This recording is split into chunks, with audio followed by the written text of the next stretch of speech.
नमस्कार, स्वागत है आपका विंध्य भारत में। मैं आपके साथ साक्षी गुप्ता। आइए बढ़ते। शिमला शहर से लगभग 12 किलोमीटर पीछे मनाली हाईवे के लिए एक सड़क ऊपर की ओर जा रही है।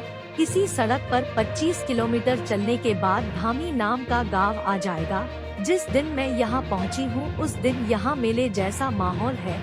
बच्चे, बूढ़े, जवान सब धीरे धीरे जमा हो रहे हैं। दरअसल आज यहाँ पत्थर मेला होने वाला है।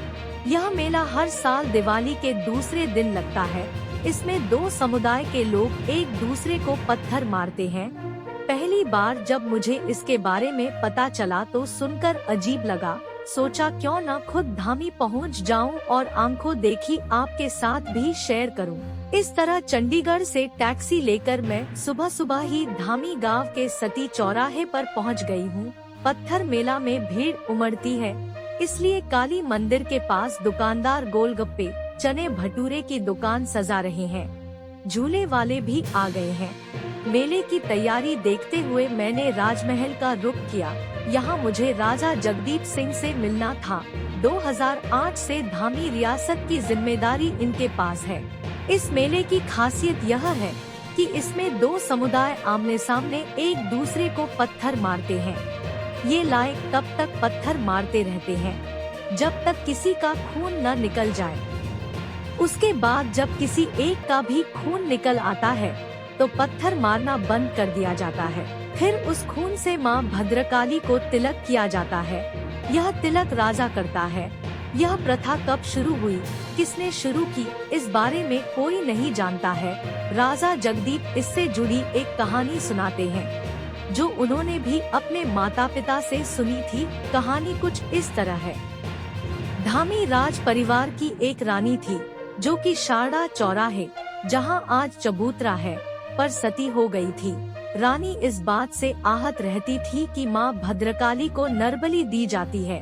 उस जमाने में इलाके में सुख शांति और राज परिवार के सुनहरे भविष्य के लिए नरबलि दिए जाने का रिवाज था।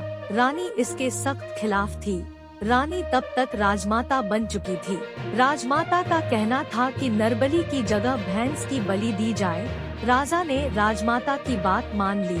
मां भद्रकाली को भैंस की बलि दी जाने लगी, लेकिन इलाके में आपदा आ गई और शाही परिवार पर कई खतरे भी आते रहे।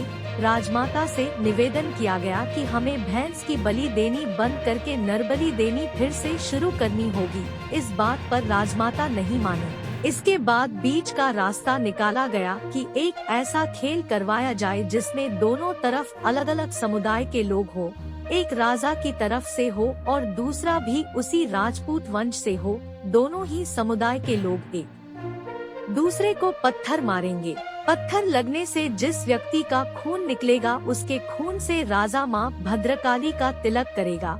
इस प्रकार से नरबलि से भी बचा जा सकता है और इलाके और राजवंश में सुख शांति भी बनी रहेगी। इस महल में पूजा करने के बाद राजा गाजे बाजे के साथ अपनी ओर के समुदाय के साथ सती के शारदा चबूतरे की तरफ चलते हैं। सती के चबूतरे के पास देखा तो यहाँ भी लोग पत्थर तोड़ रहे हैं। लोग ऐसे जुटना शुरू हो चुके हैं जैसे मुर्गा लड़ाई या भैंसों की लड़ाई के लिए इकट्ठा हुआ जाता है। अब दोनों ओर से पत्थर तोड़कर रखे जा रहे हैं। दोनों गुट तैयार है।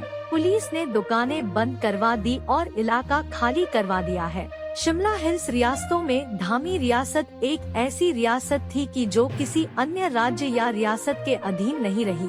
धामी रियासत के राजा दिल्ली के पृथ्वीराज चौहान के वंशज रहे हैं। 73 वर्ग किलोमीटर में फैली इस रियासत की राजधानी हलोग थी। हलोग और धामी में अभी भी सैकड़ों वर्ष पहले बने महलों को देखा जा सकता है। धामी रियासत के सबसे प्रतापी राजा दलीप सिंह रहे। वे फॉरेस्ट्री में मास्टर थे। उन्होंने 1908 से 1987 तक राज किया। इसके बाद राजा प्रताप सिंह गद्दी पर बैठे और उन्होंने 1987 से 2008 तक